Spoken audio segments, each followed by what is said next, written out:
Okay, let's talk about Justin Fields and let's talk about these overreactions, if you want to call it that.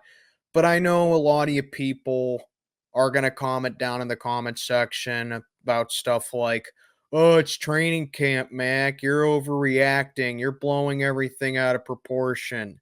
Oh, you're just doing it off of one round or whatever. See, I generally don't like basing things off a training camp because it's such a double-edged sword. On one hand, you know, playmakers on offense are stepping up, but that could also say something about your defense and vice versa.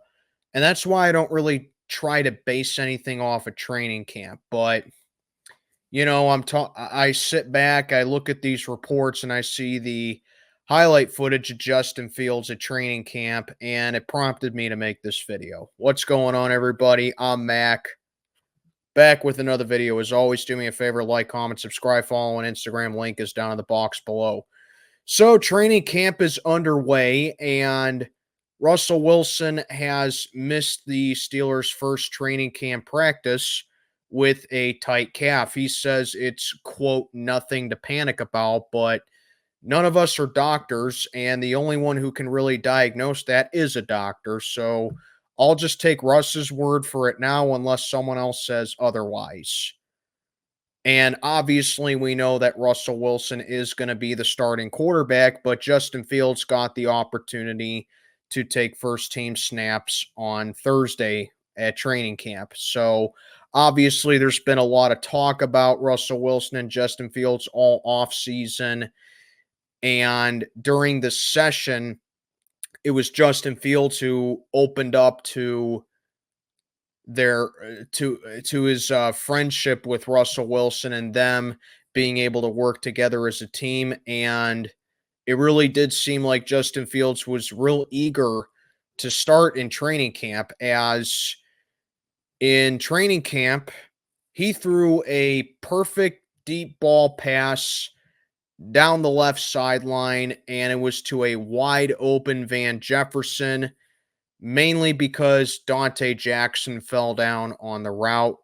But before that, he was scrambling to his right, and then he scrambled to his left, so he was, like, doing a shift or whatever. He was just trying to use his maneuverability with his feet, and all that resulted in him dumping it off to Jalen Warren for a pretty solid game, but there was one problem.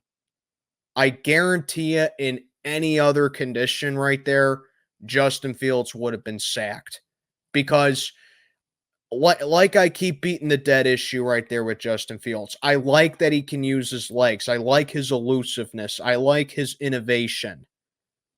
But you gotta be when it comes to the NFL, you have to be able to make a decision like that.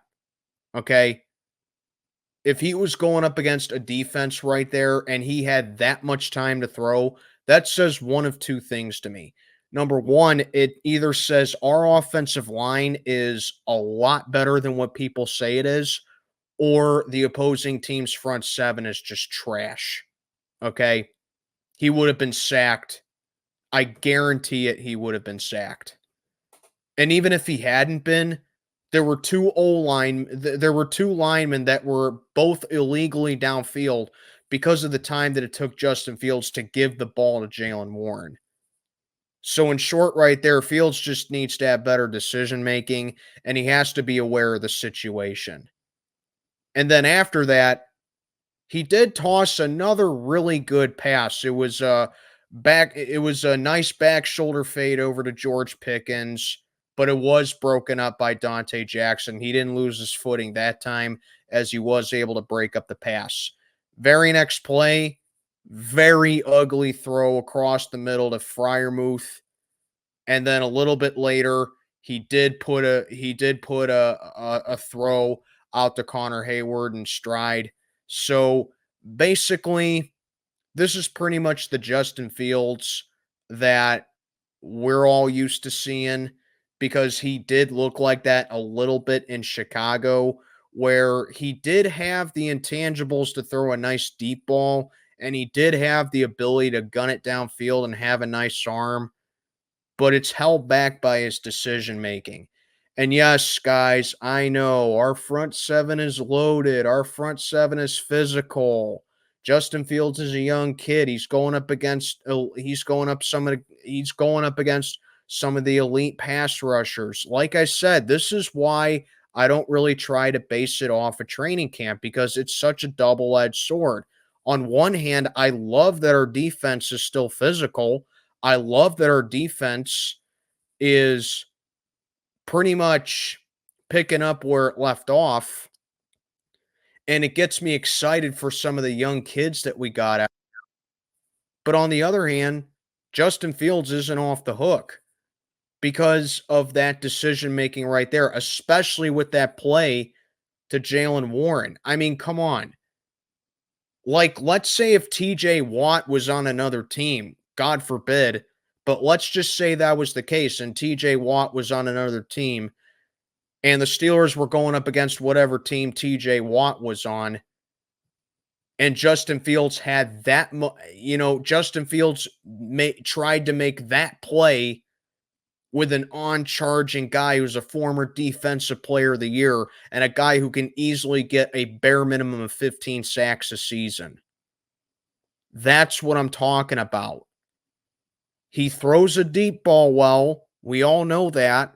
He has good arm strength, but he just lacks consistency. And that's been the theme throughout his entire career. It showed on Thursday. Now, I have to emphasize this because I know people like their selective hearing. I'm not basing everything off because of training camp. I'm just sitting down here telling you what I'm seeing. Who knows? Maybe it's just because our defense and our front seven is too physical for him. I don't know. But what I saw from Justin Fields, if Russell Wilson does go down, or if we choose to move on from Russell Wilson, Fields, you got a lot of work to do. And I think that goes without saying. You got a lot of work to do, kid. You got to be able to process a decision. You got to be smart with the football, and you got to improve that accuracy. Okay? That completion that he had to Van Jefferson, it was because, like I said, it was because Dante Jackson fell down on the route. And then when you tried to do that shoulder pass, it was broken up by Dante Jackson. Like I said, defense looks solid, but Fields has his work cut out for him. Anyway, let me know what you think down in the comments below. I'm Mac, checking on out for the day. Have a good one, everybody.